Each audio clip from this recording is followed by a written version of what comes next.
GST reform आने के बाद भी जीएसटी में क्या नहीं बदला है, वो है जीएसटी का रजिस्ट्रेशन प्रोसेस। वो पहले भी एकदम घटिया था और आज भी एकदम घटिया है, क्योंकि आपको जीएसटी रजिस्टर कराने के लिए आधार कार्ड, पैन कार्ड तो चाहिए। उसके बाद आपको चाहिए ऑफिस का एड्रेस प्रूफ। और अगर आप उस सिटी में रेंटेड अपार्टमेंट में रहते हो तो आप अपना rented apartment as a registered address नहीं दिखा सकते, क्योंकि वो आपने रेजिडेंशियल पर्पज के लिए लिया है। और जीएसटी के लिए आपको कॉमर्शियल पर्पज के लिए ऑफिस लेना पड़ेगा, जो कि आपको 10-12 हजार रुपए का आएगा अगर आप वर्चुअल ऑफिस भी लेते हो। तो जब आप वर्चुअल ऑफिस ले लोगे, वहां से आपको डॉक्यूमेंट मिल जाएंगे, आप जाओगे जीएसटी रजिस्ट्रेशन कराने के लिए। लेकिन जब जीएसटी रजिस्ट्रेशन कराओगे उसके बाद से आप में कुछ ना कुछ तो क्वेरी आई जाएगी, जिसके लिए आपको सारे डॉक्यूमेंट्स, ओरिजिनल डॉक्यूमेंट्स लेके उनके जीएसटी ऑफिस जाना पड़ेगा। और वो वहां पर आपसे मांगेंगे कि हमें इलेक्ट्रिसिटी बिल भी चाहिए, वो भी ओरिजिनल चाहिए। तो एक बिल्डिंग में अगर 10 लोगों ने ऑफिस रेंट पे ले रखा है तो सबको ओरिजिनल इलेक्ट्रिसिटी बिल तो मिल नहीं सकता, लेकिन फिर भी आपको किसी तरह वो अरेंज करना पड़ेगा। और फिर उसके बाद अगर आपने ये सब अरेंज कर भी लिया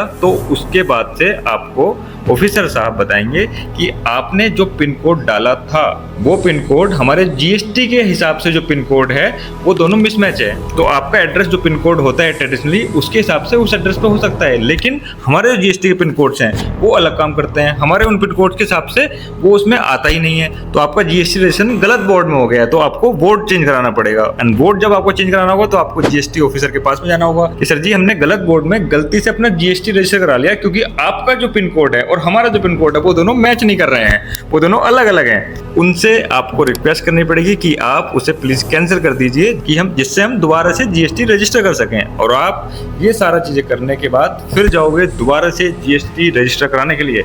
एंड उसके बाद मिला जुला के शायद तुम्हारा ये चीजें सही हो जाएं तो दोबारा तो आपको जीएसटी रजिस्ट्रेशन सक्सेसफुल हो सकता है।